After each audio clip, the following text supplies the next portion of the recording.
sebenarnya di ilmu-ilmu itu mereka juga membangun filsafatnya sendiri.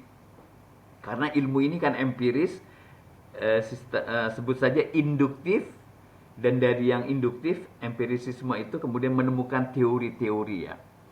Nanti tergantung wawasannya, apakah misalnya Karl Popper, apa Thomas Kuhn, atau siapapun itu akan menjadikan kita kemudian meyakini bahwa ada yang disebut dengan teori ya. Baik, selamat malam teman-teman. Selamat datang di podcast Discourse ya. Eh, Kali ini saya beruntung sekali bisa ditemani oleh Pak Budi Munawar Rahman. Mungkin sebelumnya Pak Budi, umumnya akrab disapa dengan panggilan apa, Pak? Ya, Budi saja Ya, atau Pak Mas Budi. juga Ya? boleh. Oh, gitu ya. Tidak usah Iya. pakai Pak. Jadi Pak Budi atau Mas Budi di sini adalah seorang pengajar ya, seorang pengajar filsafat di Sekolah Tinggi Filsafat Wiyarka. Nah, untuk bidang dari Pak Budi sendiri, Pak Budi ini sering sekali saya lihat menulis tentang pluralisme, kemudian Islam ya, masuk juga yang berkaitan dengan pluralisme dan keislaman seperti gagasan-gagasan lain seperti sekularisme, liberalisme gitu. Gitu benar ya Pak ya? Ya,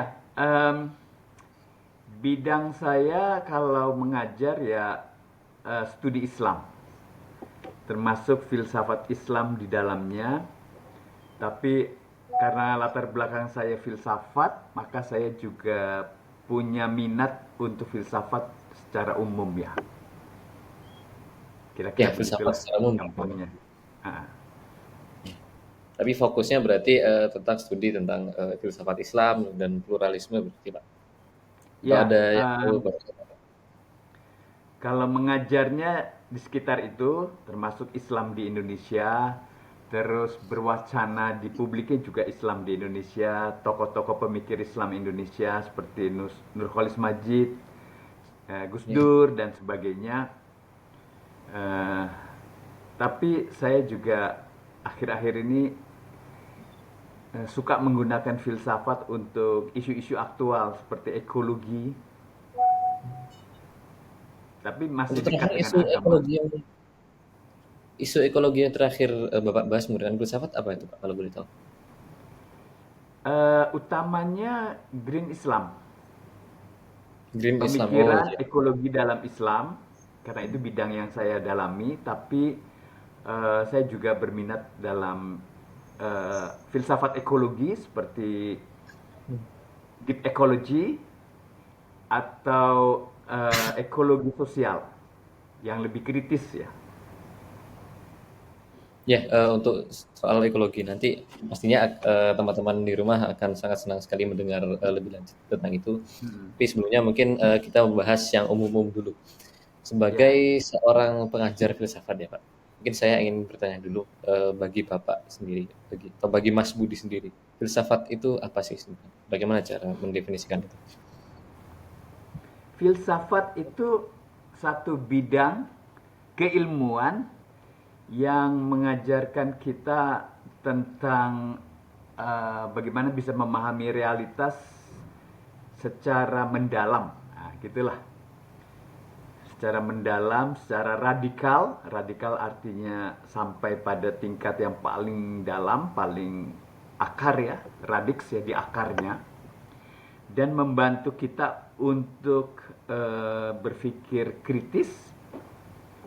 Filsafat dalam arti katanya sendiri, filosofia itu merupakan tujuan, yaitu cinta pada kebijaksanaan atau kearifan.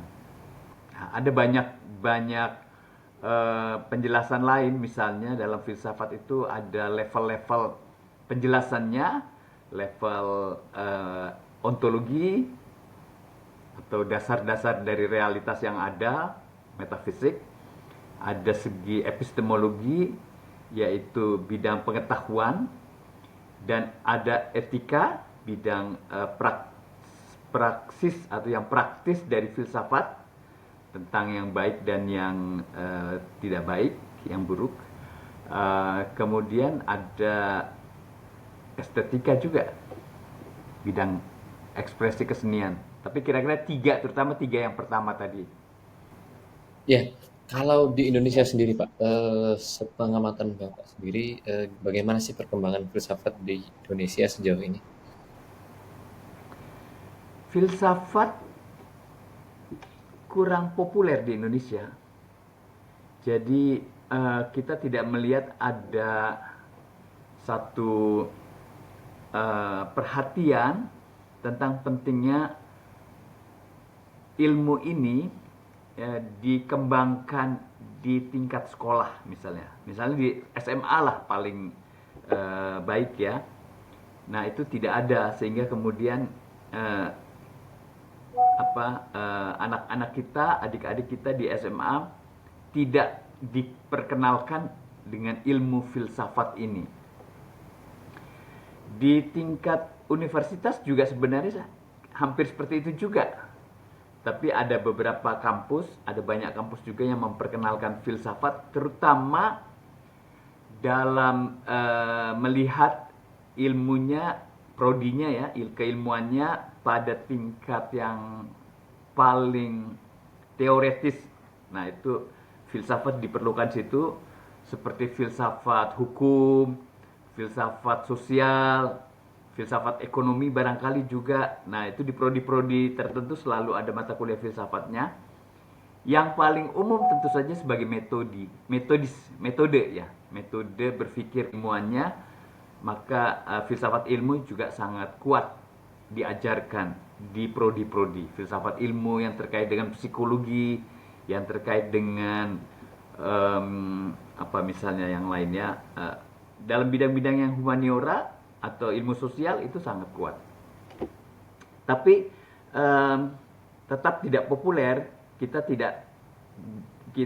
tidak bisa mendapatkan secara pasti di kampus itu ada prodi filsafat. Kebanyakan kampus tidak punya prodi filsafat. Misalnya kampus yang besar gitu ya, prodi filsafat biasanya nggak selalu ada ya.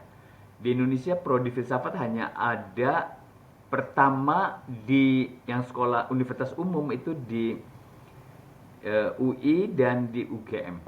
Kemudian yang filsafat ini dikembangkan di sekolah-sekolah agama, terutama pendidikan keagamaan untuk para imam di Katolik. Itu di Indonesia ada banyak sekolah filsafat seperti itu yang sebenarnya bercampur atau dia bersanding dengan teologi. Itu di Katolik ya. Di Islam kadang-kadang Universitas Islam punya prodi filsafat, akidah dan filsafat biasanya namanya seperti itu, atau di Fakultas Usuluddin, di mana lagi ya? Di sekolah-sekolah yang lain mungkin ada, eh, seperti di kesenian ya, di institut kesenian, institut seni, itu juga kadang-kadang ada filsafat. Tapi sebagai prodi filsafat mungkin tidak ada. Jadi itu filsafat sangat jarang di kampus-kampus di Indonesia. Begitu. Ya, tadi saya tertarik tentang ini ya Pak, bahwa filsafat itu meskipun memang tidak banyak kita temui sebagai program studi, tapi umumnya masih diterima sebagai mungkin mata kuliah ya, terutama di Mm-mm. program studi sosial humaniora, seperti Bapak sebutkan filsafat hukum misalnya. Tapi kan ada juga ya Pak yang namanya filsafat sains gitu. Itu kan mengkaji juga ilmu-ilmu eksakta seperti fisika, matematika gitu. Lantas kenapa kok tidak kita temui gitu, tidak banyak kita jumpai dalam rumpun ilmu eksakta kalau sejauh pengamatan saya di Indonesia? Di rumpun eksakta sebagai filsafat sains ada. Biasanya ada. Filsafat ilmu, istilah yang lebih umum ya. Filsafat ilmu itu pasti ada di prodi sains ya. Karena em, filsafat ilmu dengan pendekatan sains itu jauh lebih kuat ya. Kalau seperti di ITB itu pasti ada. Tapi bukan sebagai prodi, dia sebagai mata kuliah di jurusan ilmu sains ya, di jurusan sains. Iya. Nah, terus apa sih Pak yang menyebabkan rendahnya minat atau perhatian secara publik ya, ataupun secara akademik juga di Indonesia terhadap filsafat gitu Pak secara khusus? Ya, kita memang tidak punya sejarah apresiasi kepada filsafat yang kuat ya di Indonesia sejak dulu, nggak ada. Dan kita juga nggak punya filosof-filosof yang terdidik secara kritis ya. Di kita filsafat itu dia muncul dalam bentuk ajaran kebijaksanaan. Seperti filsafat-filsafat dalam tradisi ya, filsafat Jawa, filsafat kearifan-kearifan ya, kearifan-kearifan eh, lokal dari para pemikir Indonesia yang mungkin sudah ada sebelum kemerdekaan dan sesudah kemerdekaan. Di kalangan Muslim yang mayoritas di Indonesia juga filsafat tidak terlalu populer. Misalnya di pesantren tidak ada pelajaran filsafat. Ya. Padahal di dunia Islam filsafat itu pernah menjadi bidang yang penting sekali, bahkan menjadi salah satu ilmu Islam tradisional di samping dengan ilmu yang lain, fikih, kalam, tasawuf, tapi ada falsafah, nah, kalau istilahnya begitu, falsafah. Tapi karena sejarahnya yang mungkin kontroversial tentang filsafat di agama ini, menjadikan di pesantren tidak ada itu mata pelajaran filsafat. Tapi yang menarik untuk logika, filsafat berpikir itu ada. Tapi dalam bentuknya yang klasik masih Aristotelian. Itu disebut dengan ilmu mantik ya. Nah, jadi yang masih ada itu logika. Tapi filsafat yang seperti tadi metafisik, kemudian epistemologi, etika itu sudah tidak terlalu kuat. Baru belakangan ini mulai diapresiasi kembali. Tapi sepanjang sejarah pendidikan di Indonesia, eh, terutama yang di pesantren-pesantren yang sudah ada sebelum kemerdekaan itu tidak ada. Di pendidikan agama Katolik itu ada. Bahkan sebelum kemerdekaan itu kita punya di Indonesia itu ada sekolah-sekolah filsafat yang ada sebelum kemerdekaan. Seperti beberapa tarekat sudah mempunyai biara-biara yang mengajarkan pendidikan filsafat untuk para imamnya, untuk calon para imamnya ya. Betul. Di Protestan tidak ada. Protestan juga hampir sama dengan Islam, kurang terlalu apresiasi kepada filsafat. Sampai akhir-akhir ini, baru-baru ini sudah mulai ada apresiasi. Begitu. Ya, menarik juga karena kalau kita bicara dari pengalaman ya Pak, kami itu karena kami bergerak dalam ini ya, mempopulerkan filsafat gitu, salah satu Hmm. tujuan kami. Kenapa kami berdiri dan membuka diri kepada publik itu untuk mempopulerkan filsafat terutamanya. Nah, dalam pengalaman kami mempopulerkan filsafat ini tadi, terkadang kami memang menemui pertentangan ya dari publik, terutama dari kalangan yang menganggap bahwa filsafat itu bertentangan dengan ajaran agama misal. Padahal memang kalau kita lihat dalam sejarah perkembangan agamanya sendiri itu banyak sekali cendekiawan-cendekiawan Muslim atau cendekiawan-cendekiawan Protestan yang sebenarnya adalah ahli filsafat juga bisa kita bilang. Nah, tadi Bapak juga ini ya menyebutkan bahwa ada kontroversi gitu tentang filsafat dalam sejarah ajaran agama. Itu bisa dijelaskan Pak, bagaimana kok bisa ada seperti itu? Oh, kalau dalam Islam misalnya, kontroversi itu eh, muncul karena kritik dari seorang filosof terhadap filosof yang lain. Itu ada filosof namanya Al-Ghazali. Dia seorang filosof yang mengerti sekali dunia filsafat atau pengaruh dari filsafat Yunani ke dunia Islam pada abad-abad eh, berapa ya, abad Filsafat mungkin bisa kita bilang mulai 10, dia sendiri dari abad 12 ya.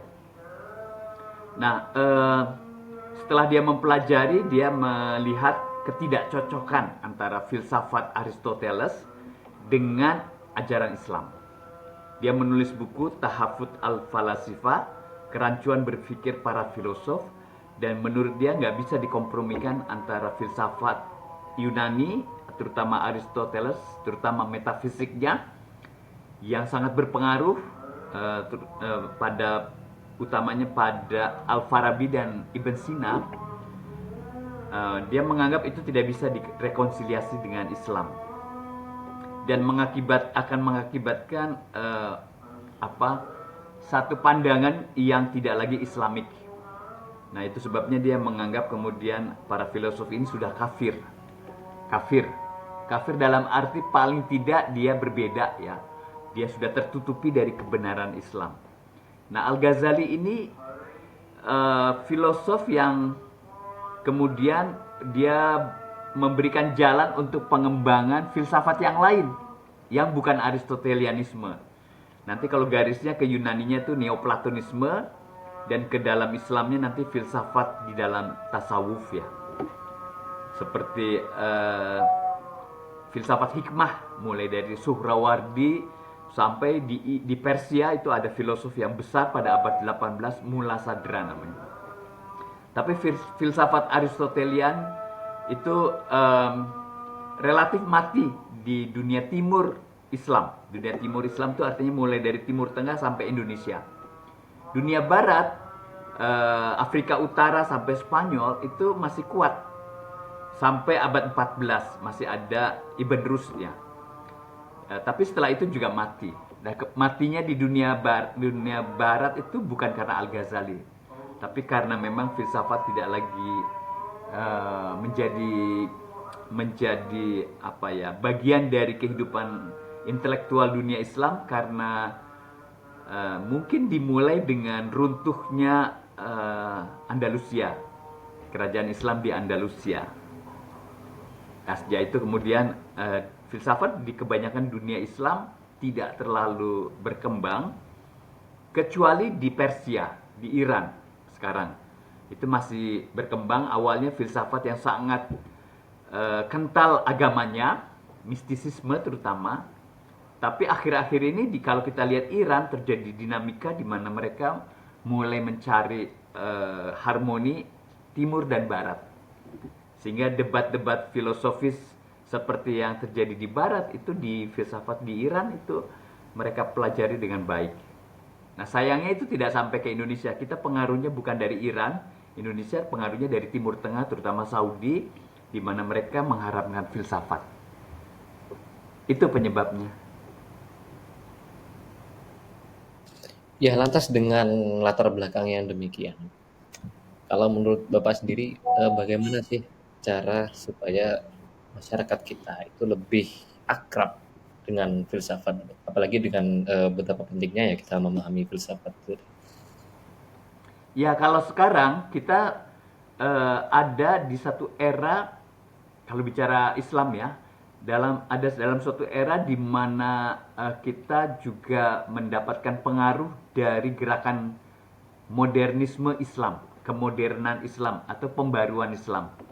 Nah, gerakan ini dimulai di Mesir, di Al-Azhar, di banyak tempat juga seperti di India, Pakistan ya, di Turki, dan ini memberikan satu apresiasi kembali kepada teologi yang lebih rasional dibandingkan dengan teologi yang umum di dalam masyarakat Islam Indonesia, dan kemudian mulai apresiasi kepada para filosof Muslim awal ya, Al-Kindi, Al-Farabi, Ibn Sina sampai Ibn Rushd, kemudian filsafat yang lebih mistik ya, Ibn Arabi, dan juga filsafat seperti yang ada di Iran ya, di dunia Syiah,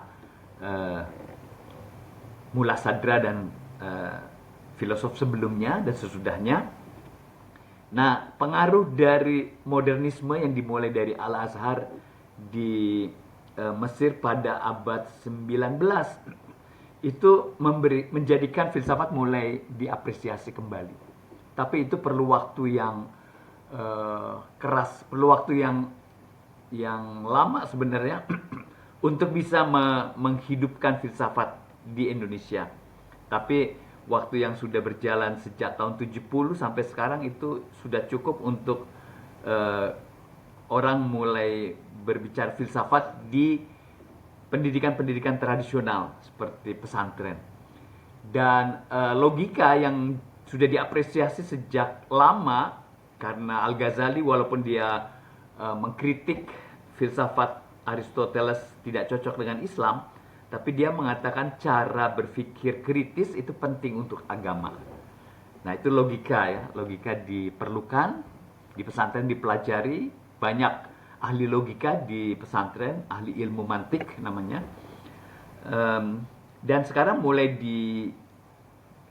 dikembangkan filsafatnya, tentu saja mulai yang paling cocok kalau di Indonesia ya filsafat mistik ya, tasawuf lah, kontemplasi tentang ketuhanan dengan cara yang lebih mistik daripada yang lebih rasional.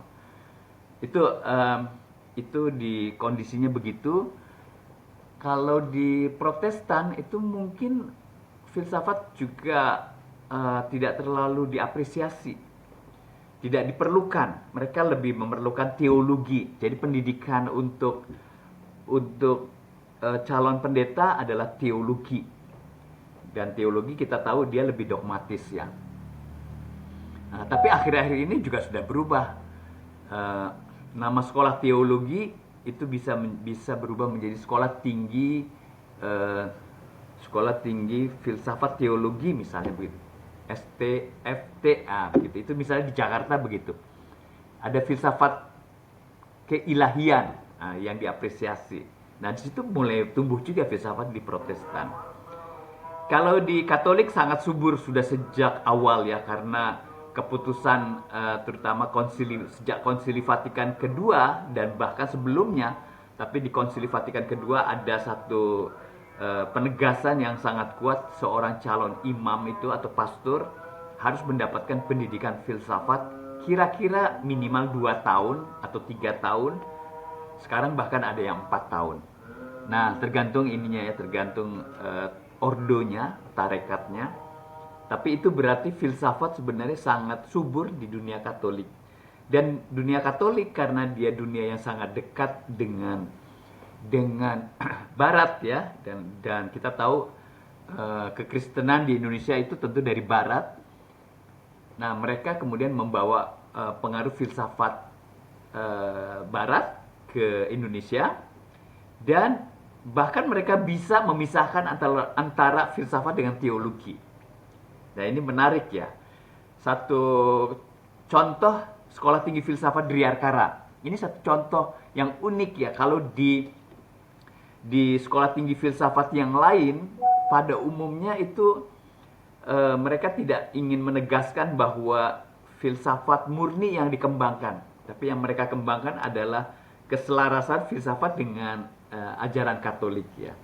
Dan itu mengikuti terutama Thomas Aquinas yang memang sudah ditetapkan sangat berpengaruh di dalam teologi Katolik. Tapi di Driarkara, visinya seorang Driarkara pada akhir 60-an, dia ingin ada sekolah tinggi filsafat yang pada waktu itu ada banyak di Indonesia. Ada satu saja yang dia menjadi sekolah yang terbuka untuk semua. Terbuka untuk non-Katolik dan terbuka untuk orang yang hanya mau belajar filsafat. Nah, itu uniknya, sehingga kemudian filsafat Barat dalam arti yang tanda petik sekuler itu di STF mendapatkan ruang yang besar sekali, sehingga apresiasi terhadap ya mulai dari filsafat Yunani sampai filosof-filosof seperti Immanuel Kant ya, Heidegger, sampai postmodernisme, sampai yang paling akhir itu bisa diapresiasi seperti apa adanya tanpa dicampur dengan agama. Nah, tapi kalau di dalam Islam masih belum bisa. Di Islam itu pasti nyampur dengan agama, terutama di UIN ya, begitu. Pengamatan saya nggak tahu benar apa enggak. Ya, kalau kita kembali ke persoalannya tadi bahwa memang beberapa agama atau beberapa ajaran itu dalam tradisinya juga membekali apa ya istilahnya pendakwah atau imamnya dengan filsafat yang melampaui lingkup teologi atau keagamaan. Sedangkan beberapa ajaran lain tidak demikian. Nah, kalau dalam pandangan Bapak sendiri, apa sih untungnya bagi seorang ya pendakwah tadi atau sebagai seorang imam tadi untuk mempelajari filsafat yang itu berada di luar konteks teologi? Em, Kalau di Katolik ada kaidah yang dipegang, yaitu fides coherens intellectum. Iman itu membutuhkan penjelasan. Jadi di kalangan Katolik beriman tuh nggak bisa dogmatis melulu, terima aja begitu, nggak bisa. Mereka harus menalar keimanannya. Kalau soal ketuhanan berarti menalar ketuhanannya. Nah, ini yang menjadikan kemudian filsafat penting ya. Hal yang mirip di Islam juga ada. Orang Islam juga meyakini bahwa agama itu untuk orang yang berakal dan tidak ada agama untuk orang yang tidak berakal. Tapi itu masih belum sekuat di Katolik. Kalau di Katolik, kaidah tadi itu betul-betul dihidupkan di dalam pendidikan para imamnya.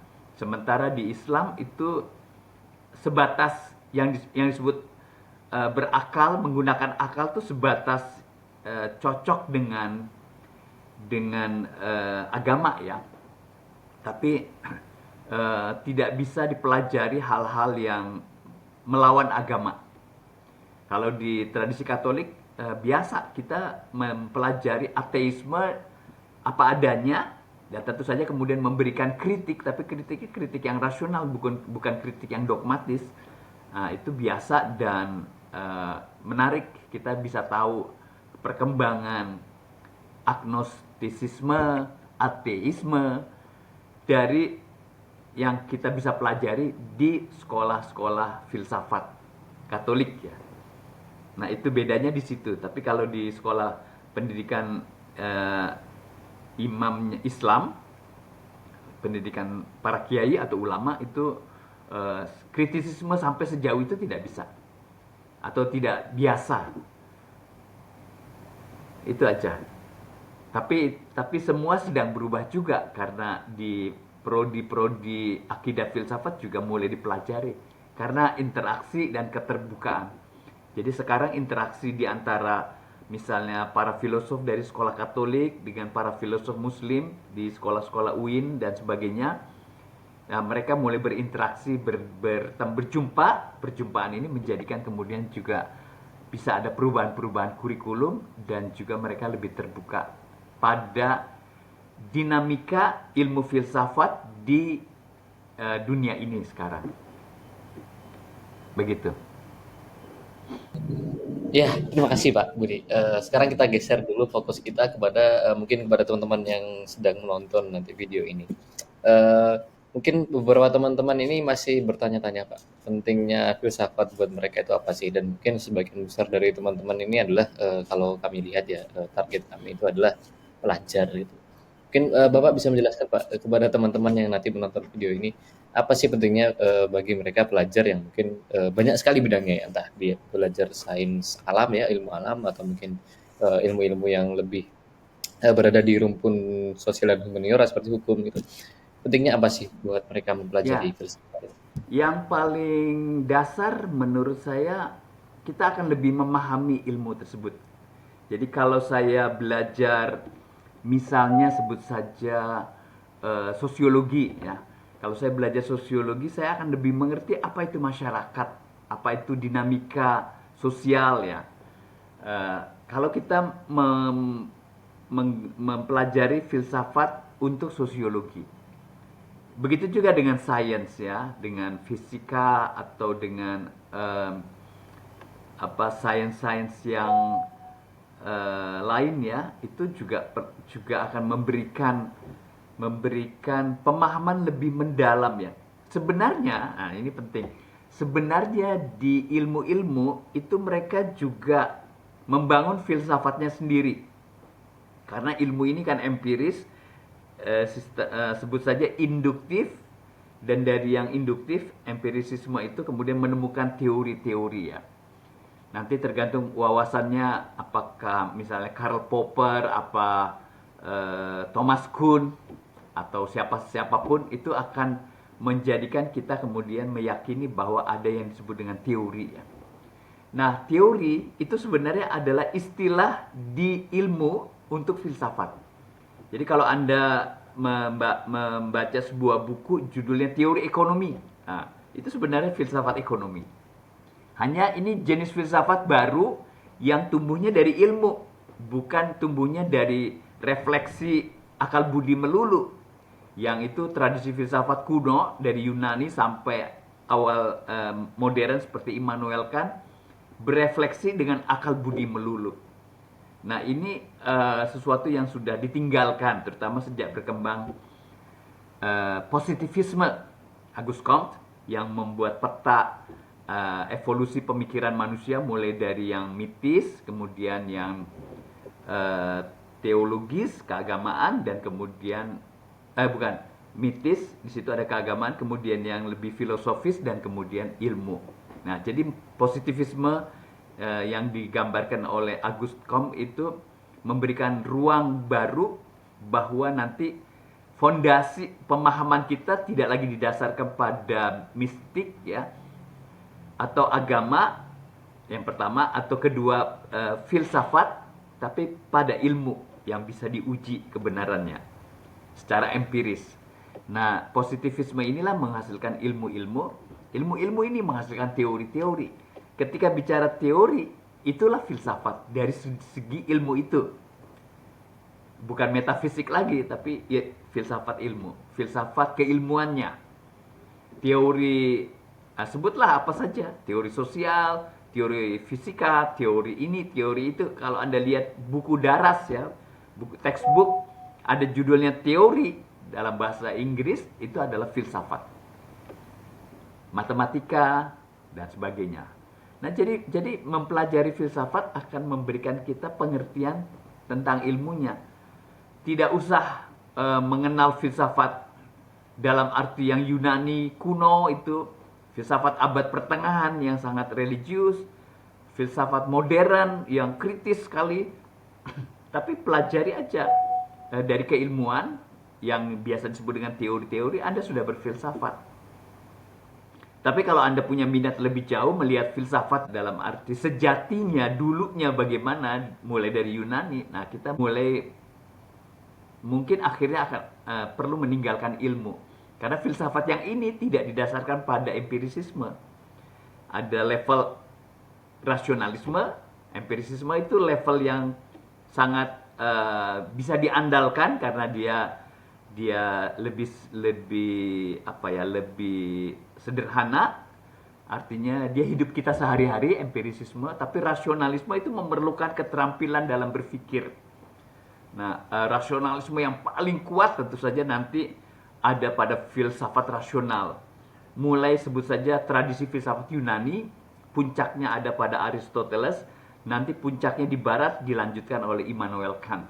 Dan kemudian para filosof yang mengikutinya dengan caranya masing-masing mengembangkan sebuah renungan dari akal budi melulu. Akal budi melulu.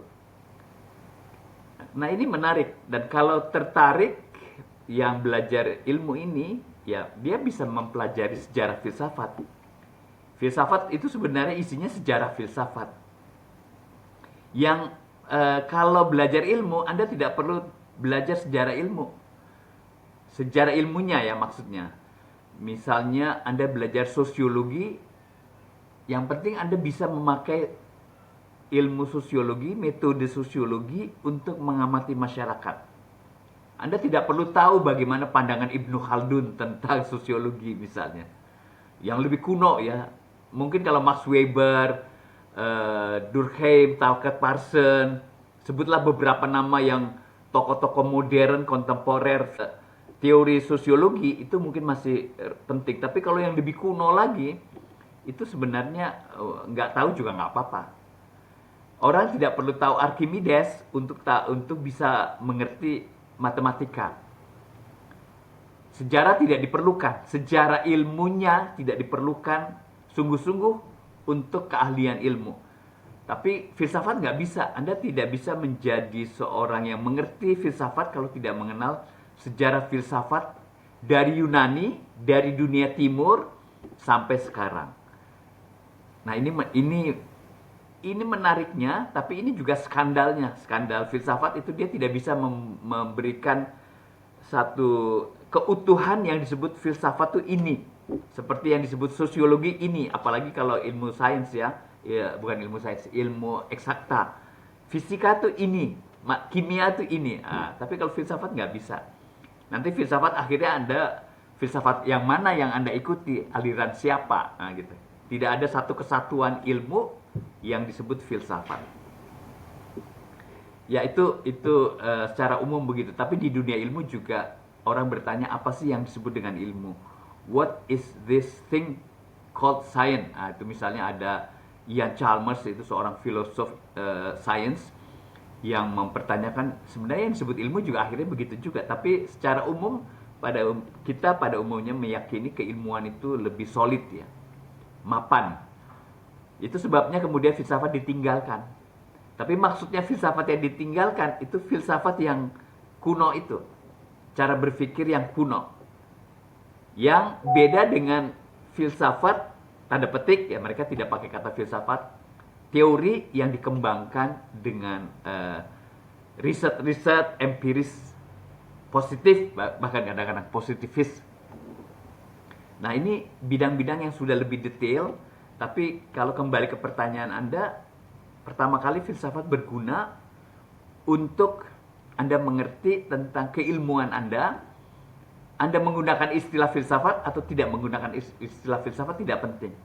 Kalau Anda belajar sungguh-sungguh tentang ekonomi, sampai pada yang paling mendalam, itu sebenarnya Anda berfilsafat. Walaupun Anda menganggapnya Anda tidak berfilsafat, tapi saya sedang keilmuan ekonominya. Seperti itu.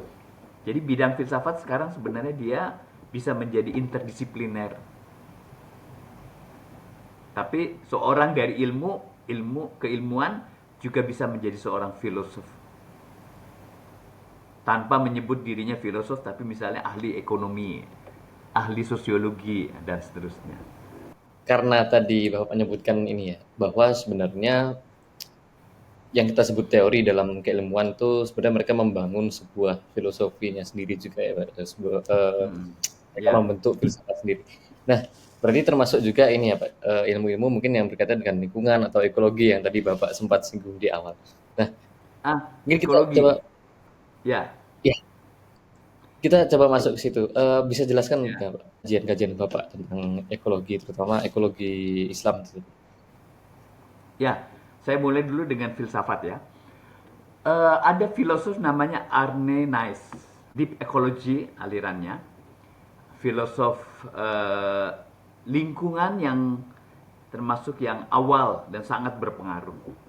Arne Naes mempelajari ekologi dan kemudian dia melihat ternyata ada dua jenis ekologi. Ekologi yang dari ilmu itu sebenarnya ekologi yang tentu sangat penting, tapi kita tidak bisa mengerti hakikat lebih dalam dari lingkungan itu. Yang kita mengerti itu adalah ekosistem, kemudian bagaimana alam semesta ini berjalan, bagaimana kita melakukan konservasi, ilmu yang sangat teknis dan teknologis juga kemudian. Itu yang dipelajari di prodi-prodi lingkungan, sebut saja begitu. Nah, dia kemudian mengatakan sebenarnya ekologi harus lebih dalam dari itu. Nah, disinilah dia mulai berfilsafat. Kalau kita pakai kategori tadi, saya bisa katakan dia berfilsafat dari ilmu itu.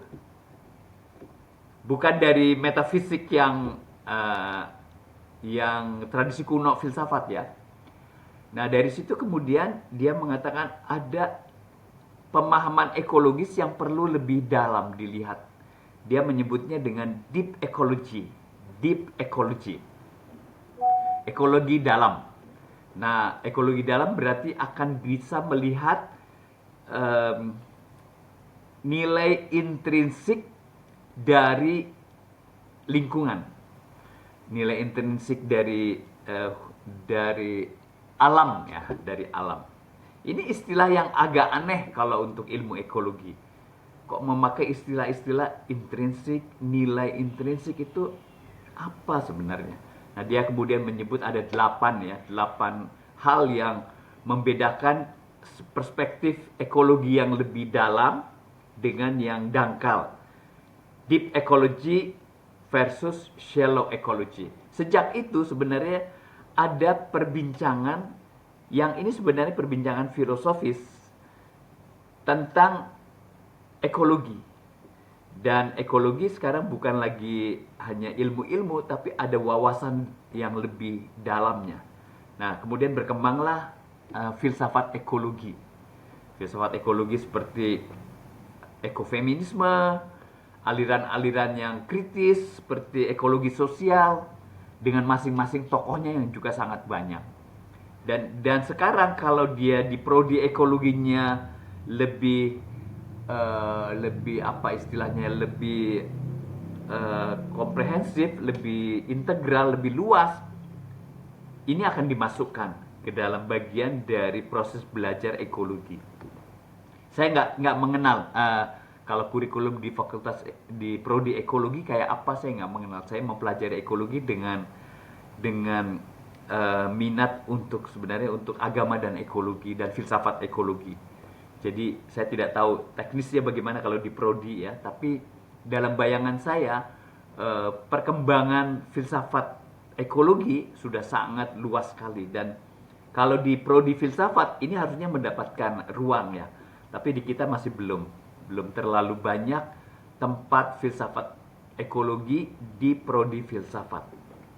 Di samping memang ini belum terlalu populer ya, tapi sedikit-sedikit aliran seperti deep ecology, aliran seperti ekofeminisme itu sudah populer. Dan kemudian dari para aktivis lingkungan kita mendapatkan ekologi yang lebih kritis, ekologi sosial yang melihat bahwa kerusakan lingkungan itu disebabkan oleh perkembangan korporasi, kapitalisme, dunia modern yang membutuhkan sumber daya tapi kemudian akibatnya merusak lingkungan, kayak begitu. Itu dan deep ecology menyadarkan kita bahwa agama dan ekologi itu sebenarnya sebuah deep ecology. Itu menarik karena Arnanaes walaupun dia mungkin bukan seorang yang sangat religius, tapi kita tahu bahwa pengaruh filsafat yang kuat pada Arnanaes adalah Spinoza.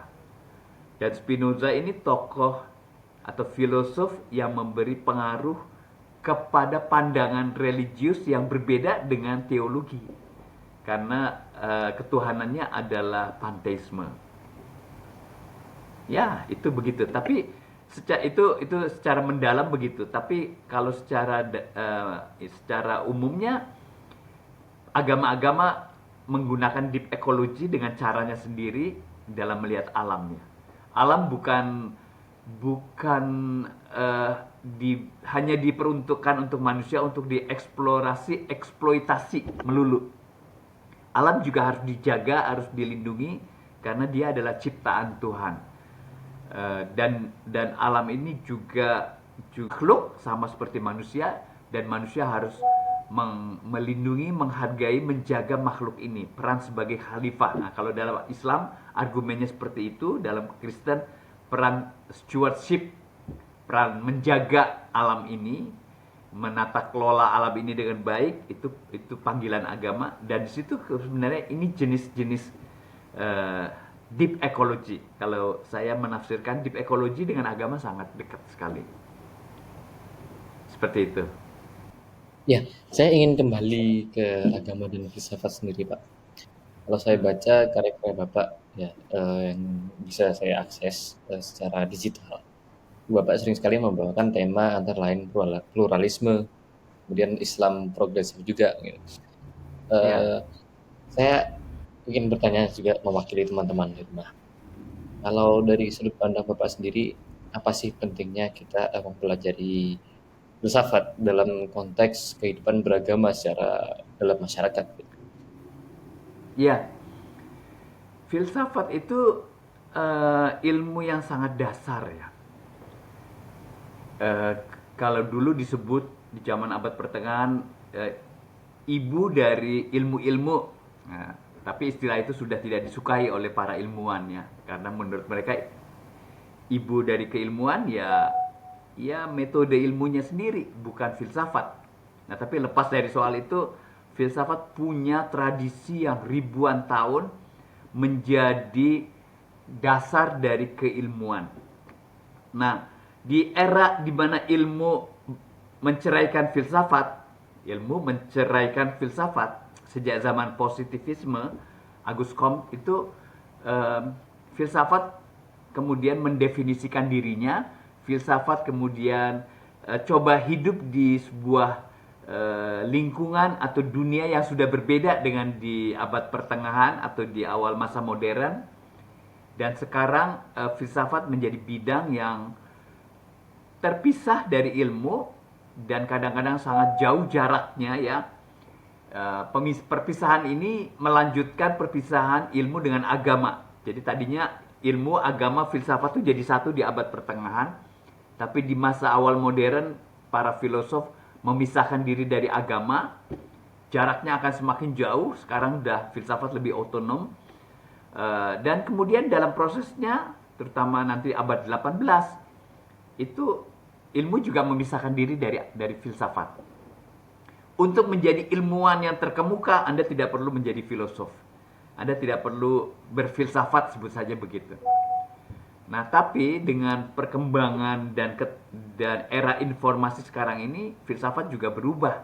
Tidak lagi mengklaim dirinya sebagai dasar dari semua ilmu yang begitu-begitu. Filsafat lebih rendah hati, dan filsafat juga mau belajar dari ilmu-ilmu, terutama temuan-temuan keilmuan yang tadi disebut teori, dan ini kemudian direfleksikan secara filosofis yang klasik, sehingga kemudian filsafat-filsafat seperti metafisik sekarang ini, epistemologi sekarang ini, dan sampai ke etika sekarang ini, itu sebenarnya sudah dengan perjumpaan dengan ilmu. Ini perkembangan yang tidak terbayangkan di abad pertengahan. Nah, jadi kemudian dialog filsafat dan ilmu menjadi sangat kuat, sangat baik di zaman sekarang, dan orang yang terbuka dia akan melihat fungsi filsafat. Bukan dalam arti hanya teori, tapi juga dalam arti warisan klasik itu bisa memperkaya keilmuannya. Seperti itu menurut saya, sehingga untuk ilmu-ilmu filsafat sangat berguna ya. Tapi ini tergantung dari orangnya, dari ilmuannya. Kalau ilmuannya terlalu positivis, dia tidak akan menerima pandangan ini. Tapi ilmuwan yang lebih terbuka, apalagi sekarang ada fenomenologi. Fenomenologi ini dunia filsafat yang diapresiasi di ilmu, terutama ilmu sosial, tapi juga ilmu-ilmu alam ya. Itu akibat dari Husserl, kritik Husserl terhadap ilmu pengetahuan, dan Husserl kemudian atau metodenya fenomenologi yang terus berkembang akhirnya diterima sebagai metode orang untuk bisa mengapresiasi ilmunya sebelum dia menjadi ilmuwan. Ada seorang ahli fenomenologi dalam bidang psikologi di Bandung dulu, namanya Pater Brouwer ya, seorang psikolog, tapi dia mengajar fenomenologi, dan dia juga mengajar fenomenologi di fakultas-fakultas sains. Dia bilang kalau Anda mau ahli dalam bidangnya, Anda perlu mengerti fenomena ini, fenomena yang ada di dalam, misalnya di dalam arsitektur ya. Bagaimana memahami dunia arsitektur secara fenomenologis sebelum secara ilmu pengetahuan, secara ilmu arsitekturnya. Nah, pandangan Brouwer ini sudah merupakan pandangan di mana filsafat ikut memberi pengaruh pada ilmu pengetahuan. Nah, jadi itu contoh ya, fenomenologi ini contoh yang sangat unik ya, di mana orang tidak lagi melihat filsafat secara ideologis, kan selama ini kan filsafat kadang-kadang ideologis, tanda petik ya.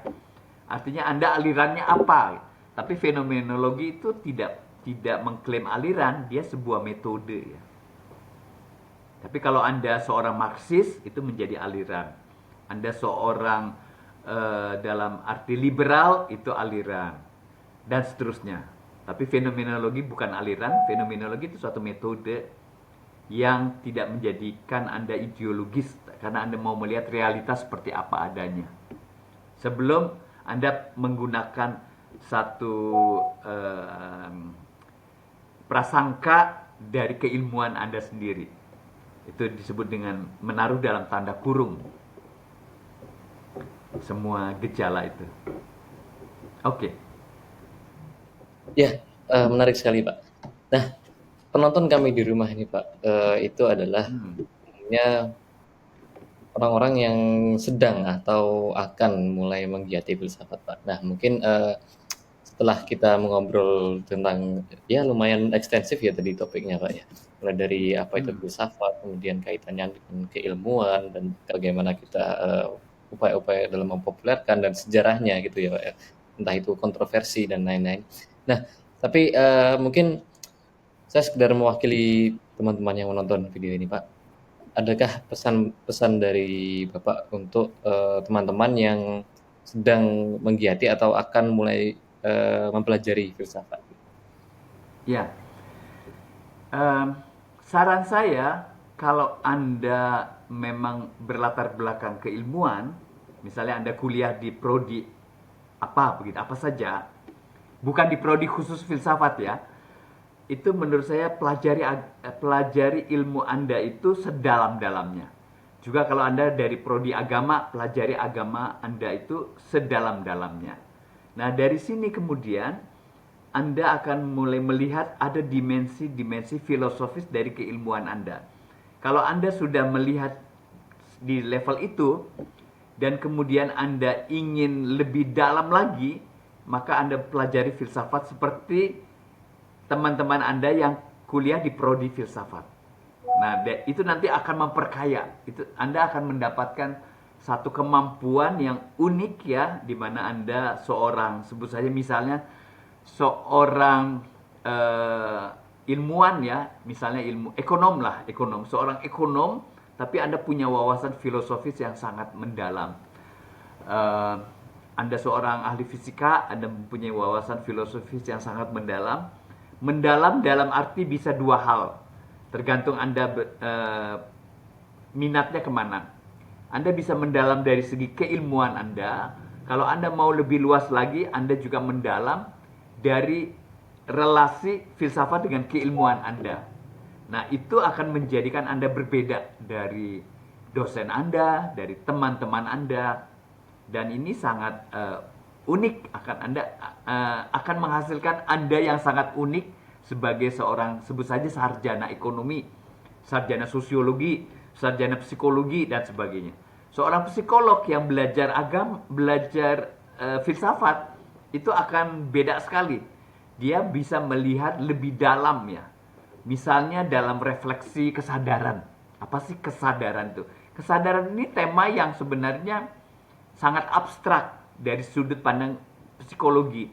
Tapi dalam psikologi Anda belajar Sigmund Freud, Anda belajar teori-teori psikologi tentang jiwa manusia, dan ketika Anda mulai merenungkan kesadaran ini dari keilmuan Anda dan berdialog dengan kesadaran yang ada dalam filsafat, terutama filsafat-filsafat metafisik dalam filsafat manusia, di situ kemudian Anda mendapatkan pemerkayaan.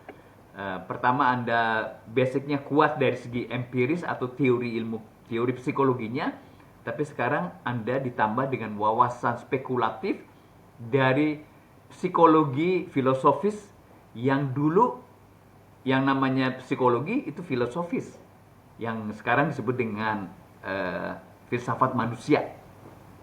Nah, itu menarik, akan menghasilkan Anda sebagai psikolog atau dosen psikologi yang wawasannya lebih luas lah. Kira-kira begitu. Jadi saran saya Anda terbuka, sangat terbuka. Perlu terbuka untuk pertama mendalami ilmu Anda sendiri, kedua mendialogkannya dengan filsafat. Saya menambahkan saran kalau Anda dari prodi filsafat. Nah, ini beda lagi. Kalau Anda dari prodi filsafat, Anda tidak belajar keilmuan dalam arti teknis ya.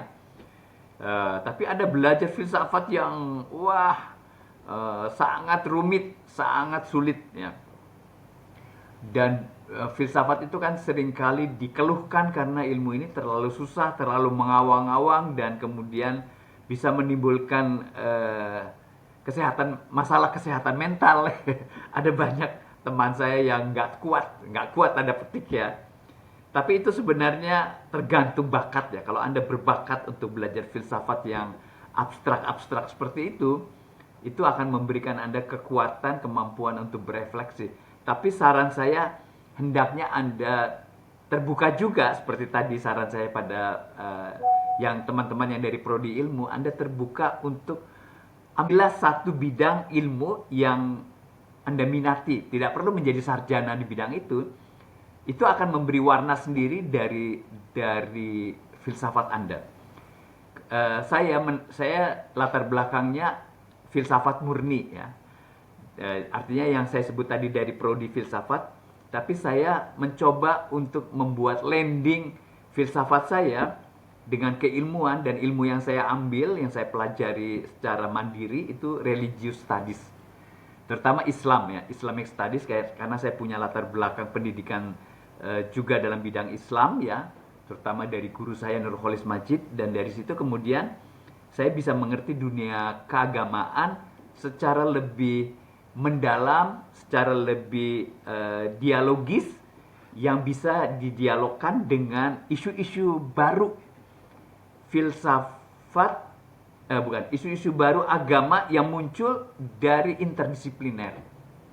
Misalnya soal ruang publik. Agama dan ruang publik itu bagaimana? Ruang publik sendiri adalah tema sosiologi, tema ilmu politik, tapi ini juga menjadi renungan para filosof seperti Habermas misalnya. Begitulah, sangat menarik. Jadi sebenarnya ini saya ingin menyimpulkan dengan sederhana, kalau Anda dari prodi ilmu, Anda belajar filsafat, walaupun itu tidak perlu Anda kuliah di jurusan filsafat, tapi pelajarilah dengan baik filsafat secara mandiri. Anda dari prodi filsafat, pelajarilah salah satu dari ilmu yang menjadikan filsafat Anda kemudian bisa dapat akarnya yang baru, di samping akar lamanya yang memang sangat kuno ya, sejak Yunani itu. Ini cara berfilsafat di zaman sekarang harus begitu, bisa dari dua sudut, dari ilmu filsafat maupun dari keilmuan, begitu. Ya, terima kasih Pak Budi. Jadi intinya teman-teman tetap terbuka ya Pak ya, tetap terbuka, Terbuka ya. supaya teman-teman ini tidak hanya memperdalam, tapi juga memperluas ya Pak ya, memperluas ya. Supaya teman-teman juga tidak, mungkin bisa jadi apa yang teman-teman pelajari dari ilmu atau ilmu lain atau dari filsafat, buat teman-teman yang tidak mempelajari filsafat secara akademis, itu bisa gitu memperkaya atau membantu teman-teman dalam studi teman-teman ketika mempelajari ilmu yang jadi bidang yang teman-teman tekuni.